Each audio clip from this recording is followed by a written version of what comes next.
It's the 21st century.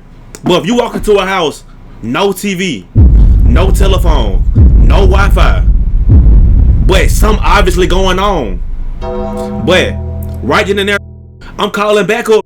As Bob inspected the female's corpse, he was horrified to find that she was holding an even smaller dead body, an infant. Boy, what the? Boy. Get y'all popcorn, whatever shit, I don't know. RJ? Ogle? I got a cousin named RJ.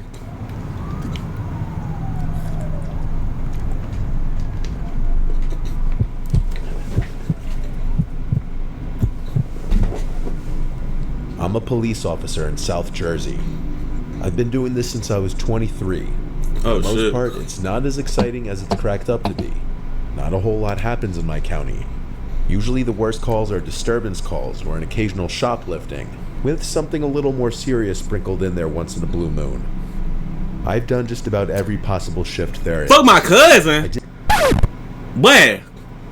Oh. Bro, see, yeah. My mind really in the gutter right now. Did my time on the night shift. Nah, I wouldn't, I'm not gonna lie. Some weirder calls during the night shift than the day shift. But this one time I was working the night shift, I didn't get any calls. I was just cruising on a quiet road with no streetlights and woods on both sides. I saw the reflection of taillights suddenly approaching on the right-hand side of the road on the grass. What the fuck? As I got closer, I saw that the driver's side door was open. I started to veer onto the grass as I slowed down, fully planning on getting out to see if the driver needed assistance. I saw someone step out of the car, stand by the door for a second, then started to run into the woods. Oh, this is a real ass story. A suspicious person or vehicle, then got out of the car with my flashlight on and my hand on my holster just in case. In this situation, I had to expect the worst. I got to the front door of the car and looked inside, half expecting to see someone else sitting there, but the car seemed empty. There was a seriously foul odor emanating from inside the car, though. It smelled like a rotting animal. My nigga, it's a body, my nigga. It's a fucking body. I called out to the woods, asking if anybody's there and needs assistance, and I stepped to the tree line, waving the flashlight around. I went back to the car to take a closer look inside the passenger side. There were multiple bloodied tissues and paper towels on the floor on the passenger side, as well as the rear seats. What the fuck? They were soaked in blood. The entire papers were dark red. At some point while looking inside the car, I heard footsteps inside the woods. Oh, I thought somebody was walking the hill in a minute, but what the fuck? I spun around with my flashlight and yelled, "Come out of the woods." I didn't see anyone. Someone was hiding in there, and that was confirmed when I heard a deep voice somewhere beyond the trees and shrubs. I had no idea what the voice said. I responded saying, "Show yourself, are you hurt?" I prepared to unholster my gun as I walked a little closer. Bro, oh my, bro. Officers, bro, be so fucking dumb, bro. That's like you been in the whole shootout. Then be like, drop your fire. Like, repeated. Bro, what are you talking about, my nigga? Like, bro, this should be brain dead, bro. The voice I heard before. Why would a nigga come out the woods, bro? Bleeding out.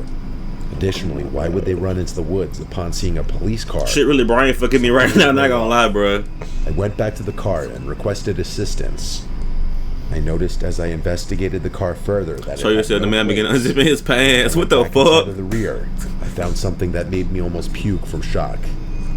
There was something heavy wrapped in bloodied paper towel. I unwrapped it with my gloves on to find a severed hand. Well, what the fuck? To realize what it was, because it was completely dark red, soaked in blood. Now this situation went from a 5 to a 10. I radioed that there was a possible murder and needed backup. I now put my cruiser's lights on to help other officers more easily identify my location. When backup arrived, we did a thorough search of the woods, looking for possible blood trails. Nothing, though. There were not even any blood trails leading from the car, which meant that the hand and blood on the tissues I found may not have been from the person who I saw run into the woods. Eventually, the canine unit had to come and search for the person. Hours upon hours went into this search, well past dawn, turning up nothing. The vehicle was taken into custody. It had been reported stolen. No, but these cars are like those dumbass characters in horror movies. who said Not he for had real, no like, what idea the who could have fuck? stolen his car. Fingerprints had been collected from the steering wheel, and DNA testing had been done on the hand. There was not a single match to anybody in the database. To this day, there was never any progress in finding out who the driver of that car was and who. So you didn't get. Hold on, let me get this straight. So y'all dumbass scanned the fingerprints on the hand, but then scan the fingerprints in the car on the steering wheel. Like, bruh, oh, bruh, these cops are fucking brain dead, my nigga. Like, bruh, oh my, yeah, bruh, at this point, bruh, just. That was. Is she texting someone I'm behind gonna get your a fucking back? ad, my nigga. Like, why, A bruh? simple Spokio search can help you find out who she's messing. Blake Blizzard. What the fuck? My partner and I are assigned to a unit in the sheriff. Bro, why this picture, bro? Like, what the? Like, bro, why are you showing me a nigga ankles during the horror story, my nigga? Like, Department that handles tethers or ankle monitors. oh, okay. One night while looking for someone that absconded the program, we followed her last known location to a somewhat shady area of our county. Not many stops are routine, but this one was unsettling from the beginning. My partner walked to the front door as I held the side of the house, keeping my focus on him and the side of the house. After knocking on the door, we could hear movement from inside. As the door opened, a middle-aged woman slowly peered out of the door and looked directly at me. What the fuck? There was no way she knew where I was standing. I was not in view of any window. Hell nah, her ass a witch, bitch. Chill. Strange was that most people would answer the person at the front door, not look at the side of the house first. After a moment, she let us in after we asked if she knew who Camille was, who we were searching for. She mumbled something to the effect that she was there. Things went from 0 to 100 immediately as she dropped to her hands and knees, and That way a nigga said 0 to 100, bro. No way an AI nigga said 0 to 100. things went from 0 to 100 immediately. Nigga said they She drank and dropped to shit. her hands and knees and started scooting on the floor, yelling for Camille. This lady had some obvious mental issues, and we figured this Camille was a caretaker of some kind. Big Camille in the We knew basement. the situation was off, but started searching the house. The entire time this woman was yelling for Camille, never once getting back to her feet, just kind of following us on the ground. The time must have been around 8 p.m. and it was dark outside. The inside of the home had one light on. There were no TVs or any electronics of any kind. What the The house fuck? had a strange feeling to it. The layout of this older style. Big. But it's the 21st century. But if you walk into a house, no TV, no telephone, no Wi-Fi, but something obviously going on. But right in there, nigga, I'm calling back up, nigga. Nigga, no TV in the living room, nigga. I'm calling back up. Nigga, no telephone. But what the Our home fuck? had about 4 bedrooms and 2 floors. Every time I left a room, I swear I was in a part of the house I had not just been in. I would enter a hallway and seemingly Chill. be in another part of the house, like I entered a dimensional gap or something. The woman would sometimes be right behind me without making a sound. Hell no, but that'd be a weird as fuck. At one point, we both entered the upstairs, which looked to be a regular upstairs with bedrooms, or maybe a bathroom at the top of the stairs. As we tried to open the door, initially it would not budge. It appeared that it had been sealed somehow, like it had been painted over, and paint had dried in the seams of the door. After putting in a little extra effort, the door opened, revealing an attic, not bedrooms. If you remember Paranormal Activity, when the guy finds a picture of his wife and child in the insulation, Never watched that's what that. it looked like. There was nothing but storage space, insulation, and an older style light bulb with a string hanging from it. The lady was just sitting at the bottom of the stairs watching us, occasionally yelling for Camille. After what seemed like an hour of searching this house over and over again, going into rooms I swear I had just left, we called it and cleared the property. As we drove off, the woman was now standing right in front of the door, staring at us as we left. But what According the to when we fuck? called dispatch and when we cleared, we were only there for 20 minutes. It felt like we were there for well over an hour or two. I don't know what was more unsettling, the fact that it was late at night, the lady yelling Camille's name and scooting on her hands and knees, or quietly showing up behind me when I had not heard her move, or the fact that she was standing at the door just staring at us as we left. Wait. So They got to the door, asked for a girl named Camille, and the woman said she don't know a Camille, but then in the house calling for Camille. Boy, hell no, boy. Hell no, boy. I would have had to body slam that bitch right there, nigga. Not return at the to doorstep. house. But hell nah, boy. Awaken to. Why are you calling somebody's name in your house and like you don't even like 14 online. but like they not in your house? Graphic content warning. Oh shit. Send me a Raphael. My family and I live throughout the middle of Georgia. Not many stories come out of this area, and this one I'm about to share makes us glad of that fact. My cousin, who I'll call Bob, has been a police officer for 5 years. He went into the force bright-eyed and optimistic, I guess like so many do. It sounds corny, but he genuinely wanted to make a difference and help improve the lives of the people in his community. One day, they got an alert from a house somewhere between Macon and Roberta. Yeah. To hear Bob tell it, it was a place that people had thought was abandoned for years. Gives you an idea of the state the house was in. Anyway, when they arrived, an older gentleman was sitting on the steps outside the front door with his hand in his pockets. Bob and the other officer approached him and were alarmed to see that the man was crying. Well, not crying really, but sobbing. He was also muttering something to himself about how awful it is. Buff that yayo. They tried to Shit. question the man, but the guy was completely incoherent. It didn't take but a couple of seconds to figure out that the poor guy was traumatized. As his partner called for another car, Bob drew his gun and decided to enter the house. The smell inside the house was overpoweringly rancid. He told me that the kitchen and living room were a total wreck. It was clear the owners of the house were hoarders. Pots and pans stacked damn near to the ceiling, spoiled food all over the Nigga said table, damn near. takeout containers scattered all over the floor. Disgusting. As procedure dictates, Bob called out to see if anyone would answer. Silence. He told me that even with all his training and experience over those past 5 years, his heart rate was already building fast. Oh hell no. Gun at the ready, he checked out the living room and saw nobody was there either. He made his way down the hall where the smell was getting much worse. Just as it all became too much, he covered his mouth and nose and opened the door to what he suspected was the bedroom. In the bed were 2 corpses, gray-skinned and covered with flies. Despite Boy, what the fuck? his churning stomach, Bob decided to go in for a closer look, a decision he said he's regretted since. One of the corpses was male, the other female. The skin on their faces was already starting to fall off, and the flies were flying in and out of their mouths. Someone landed and sitting on their eyeballs. As Bob inspected the female's corpse, he was horrified to find that she was holding an even smaller dead body, an infant.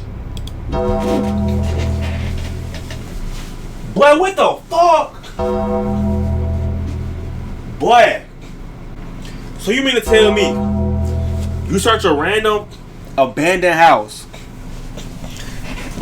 and you find all the family members dead, even the baby?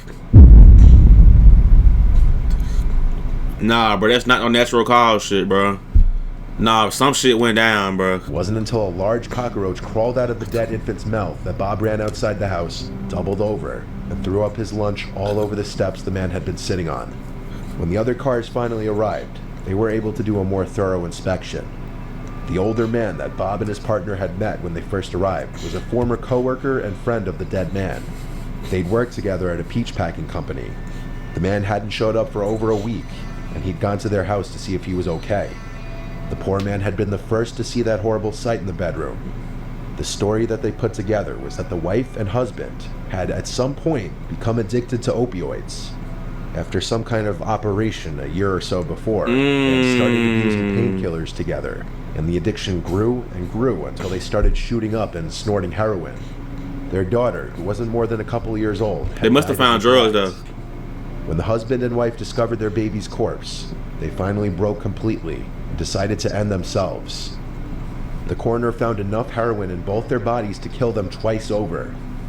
Bob's still on the force, but he started drinking a little too much after that. He's been going to therapy and he's since managed to get his drinking under control. But almost every time we talk, he says that he still has nightmares about that poor child's corpse. And in his nightmares, the baby's still crying. Hey, man, that goes to show y'all, bro. It's people out there in this world, bro, who going through way worse than what you think you're going through, bro. If you got problems, my nigga. But what the fuck? I'm Shane Vitale, founder and creative director of Clocks and Colors. I started Clocks and Colors over a decade ago. Simmons, last story. I once responded to a call of a possible breaking and entering. A young woman living alone called in fear, saying that she came home to find a broken window downstairs, but nothing seemed to be stolen and she couldn't find anyone inside. Yeah. But then when she went upstairs to bed, she thought she could hear footsteps moving around downstairs. Her call disconnected shortly after she said that, and the woman wouldn't pick up to any of the attempted callbacks. I took the call and arrived to the little house. I went to knock on the front door, and after a minute, I gave it another set of knocks and pressed the doorbell. After another minute, I tried one more time, this time banging really loudly and ringing the bell again. When there was no answer this time, I decided to inspect the house. I walked around the house, and I found the busted window. It was a window big enough to crawl through with ease. I stuck my head into the dark house and yelled, "It's the police." It was silent. I radioed to dispatch that the house seemed silent. More officers were en route, but I didn't feel right waiting around in case there was someone truly in danger in the house. I radioed that I'm going into the house through the window, and then I climbed through it. I stepped over the shattered glass into the kitchen. I drew my gun and started walking through the kitchen, hearing the glass crunching below my boots. I shouted into the house to make my presence as a police officer known to anyone who was inside. Hell I didn't nah. hear any footsteps, so I went upstairs, as the woman on the phone told dispatch that she heard footsteps downstairs, so that would mean her bedroom was upstairs. I wasn't trying to be too quiet as I went up the stairs, but I also wasn't stomping around. I didn't know what to expect, if someone with a weapon was in the house, or if the woman was just alone in bed. I said, "Ma'am, it's a police officer. Are you here?" And I heard back a soft female voice from upstairs saying, "Yes." I followed the voice to one of the bedrooms, where I saw a woman sitting up in her bed under the covers. She looked at me, and I asked if she was okay. She said she was fine. I noticed a slight tremble in her voice. I kept the lights to the bedroom off as I looked at her. There was enough natural moonlight in the room that I could examine her facial expression. She looked distressed. I told her I was responding to her phone call. Nigga, what? I asked her why she hung up and didn't pick up the callbacks. She stuttered and said no one is here. I caught on to what was going on. I looked at the closet and made a slight head nod to her. She very slightly shook her head no. I looked down under the bed and pointed, and she shook her head yes. The weight of the pressure of what to do next was 1,000 pounds. The best idea I came up with on the spot was telling her, "All right, man, I just need you to sign this report form stating that I was here and there was nothing unusual." She said okay and got up from the bed and came over to me. And when she was close enough, I pushed her out of the room and then drew my gun and yelled, "Come out from under the bed." I was still shook. WIQ! Figure actually slowly coming out from under the bed. I said, "Hands first and drop any weapons." I heard the clank of something drop to the floor, which turned out to be a gun. A middle-aged man in all black clothes stepped out from under the bed with his hands up. I made the arrest on the spot and brought him outside, right around the time the other officers were arriving. The woman had hung up the phone on the police when she thought the footsteps were upstairs, and she didn't want the intruder to hear the audio from the phone call. This was also why she didn't pick up the phone, because by this point, the intruder entered the room and had her at gunpoint. And since the police were already coming, for whatever reason, instead of fleeing the scene, the intruder threatened to shoot the woman if she made a sound when the police came. After I had rung Oh hell no, I don't like this bell, shit. he hid under the bed and told her to pretend he wasn't there. I'm glad I was able to catch on to the situation. It could have gone a number of ways if I hadn't. Boy, hell no, boy. I ain't gonna lie, but the worst story, it was that infant story, bro. But that infant story, bro, that shit was fucking disgusting, bro. Like, bro, you find a baby corpse, my nigga. Boy, what the fuck, bro? Hell no. That shit was interesting, though. Hold up, but let me read these comments real quick, bro. Hold up. Yeah, story 3, bro. Yes, bro, that shit is crazy, bro. Everybody saying third story. Yes, bro. But that third story, bruh, with that baby, bruh, ain't no way you just find, but the whole family, bruh, the whole family straight bones, bruh. Hell nah, bruh. Hell nah, bruh. That shit crazy as fuck. Oh my goodness, bruh.